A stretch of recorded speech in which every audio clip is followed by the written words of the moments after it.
Hello friends, మనకు ద్రవిడిజం అనగానే గుర్తొచ్చే స్టేట్ తమిళనాడు. అసలు తమిళనాడుకి ఇంకా ఇండస్ వ్యాలీ సివిలైజేషన్కి సంబంధం ఏంటి? Indus valley civilisation script decode చేస్తే తమిళనాడు సీఎం 8.5 క్రోర్ ఎందుకు ఇస్తానన్నారు? ఇలాంటి విషయాలన్నీ ఈ వీడియోలో మనం డిస్కస్ చేద్దాం. వీడియోని స్కిప్ చేయకుండా ఎండ్ వరకు చూడండి. ఇంకా మన ఛానల్ నవీన్ దేవరకొండ టాక్స్ని సబ్స్క్రైబ్ చేయండి. అసలు ద్రవిడిజం అంటే ఏంటో సింపుల్ వర్డ్స్లో డిస్కస్ చేద్దాం. 1900s ఆ టైంలో తమిళనాడులో ఈ ద్రవిడిజం చాలా ఫేమస్ అయింది. అప్పట్లో ఒక మూమెంట్ కూడా జరిగింది. ఆ మూమెంట్ని మెయిన్గా లీడ్ చేసిన వ్యక్తులు పెరియార్ రామస్వామి ఇంకా అన్నాదురై. ద్రవిడిజంలో బిలీవ్ చేసేది ఏంటంటే ఇండియా మొత్తం ద్రవిడియన్స్ అంటే సౌత్ ఇండియన్స్కి చెందిందని వీళ్ళు నమ్ముతారు.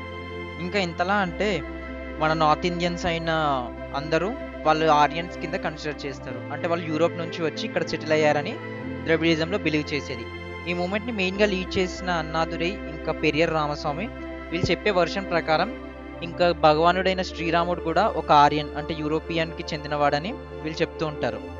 వీళ్ళు నమ్మేది ఏంటంటే ఏవైతే బిలీఫ్స్ ఉన్నాయో హిందూయిజంలో అవేవి మన ఇండియాకి చెందినవి కాదు, అవన్నీ బయట నుంచి వచ్చి మన పైన ఇంపోజ్ చేశారు. సో అవేవి మేము యాక్సెప్ట్ చేయము, ద్రవిడిజంలో అవన్నీ యాక్సెప్ట్ చేయమని వీళ్ళు అప్పట్లో ఒక పెద్ద రిఫార్మ్ మూమెంటే స్టార్ట్ చేశారు. అయితే రీసెంట్గా తమిళనాడు సీఎం స్టాలిన్ ఒక ఆఫర్ ఇచ్చారు.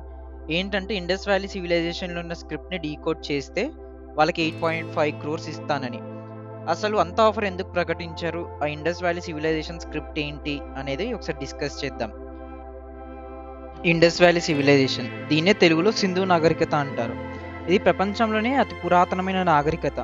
ఇండస్ వ్యాలీ సివిలైజేషన్ కనుక చూస్తే ఇది మనకి సుమారుగా 5000 ఇయర్స్ బ్యాక్ ఉన్న సివిలైజేషన్. ఇది ఎలాంటి సివిలైజేషన్ అంటే ప్రపంచంలో మొట్టమొదటిగా అర్బన్ ప్లానింగ్ అంటే మనకు ప్రజెంట్ డే ఉన్న మోడర్న్ సిటీస్ ఎలా ఉన్నాయో అవి అప్పట్లోనే డిజైన్ చేశారు. మనకి హరప్పన్ సివిలైజేషన్లో మెయిన్గా వచ్చే సిటీస్ మొహంజాదరో, హరప్పో, ధోలావిరా ఇంకా లోథల్. ఇవి ఇండస్ వ్యాలీ సివిలైజేషన్లో మనకు ముఖ్యంగా కనిపించే సిటీస్. అప్పట్లోనే ఈ సివిలైజేషన్లో ఎకానమీ చాలా బాగుండేది. ఇక్కడ మనకి మెయిన్గా కనిపించే వస్తువులు వచ్చేసి cotton textiles, pottery, beads, seals ఇవన్నీ అప్పట్లో ఈ హరప్పన్ మార్కెట్లో అమ్మేవారు అనమాట.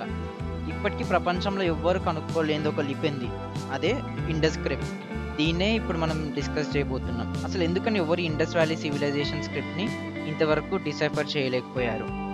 1925 కాలంలో జాన్ మార్షల్ అనే వ్యక్తి తిరిగి ఇండస్ వ్యాలీ సివిలైజేషన్ని మొదటిగా గుర్తించారు.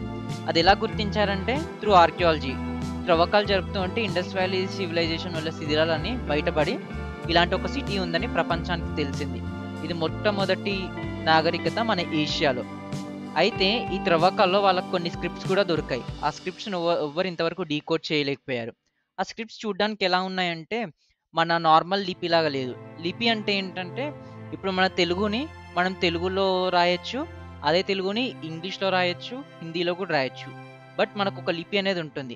అదే లిపిని ఇండస్ స్క్రిప్ట్కి కూడా యూజ్ చేశారు. ఈ లిపిలో మనకి పక్షుల బొమ్మలు, మనుషుల బొమ్మలు ఇంకా రకరకాల ఆకారాలతో ఒక లిపి అనేది సృష్టించారు. వాళ్ళు ఏం చెప్పాలనుకుంటున్నారో ఇంతవరకు ఎవ్వరు డీకోడ్ చేయలేకపోయారు ఇండస్ స్క్రిప్ట్ని. ఇండస్ స్క్రిప్ట్ని సర్పలంకన స్క్రిప్ట్ అంటారు. అంటే మనం ఇప్పుడు మన తెలుగు లాంగ్వేజ్ లెఫ్ట్ నుంచి రైట్కి రాసి ఎండ్ అవ్వగానే మళ్ళీ నెక్స్ట్ నుంచి స్టార్ట్ చేస్తాం. బట్ ఈ ఇండస్ స్క్రిప్ట్ అనేది సర్పలంకన స్క్రిప్ట్. అంటే ఒక పాము ఆకారంలో వాళ్ళు ఆ డిజైన్ ప్యాటర్న్స్ అన్ని చెక్కారనమాట. ఈ ఇండస్ వ్యాలీ సివిలైజేషన్ అనేది మొత్తం నార్త్ ఇండియా అంటే మన రాజస్థాన్, పాకిస్తాన్ ఈ ప్రాంతంలో సిచ్యువేట్ అయ్యి ఉన్న సివిలైజేషన్. తమిళనాడు వచ్చేసి ఒక సౌత్ ఇండియన్ స్టేట్. మరి ఇండస్ వ్యాలీ సివిలైజేషన్కి తమిళనాడుకి సంబంధం ఏంటి?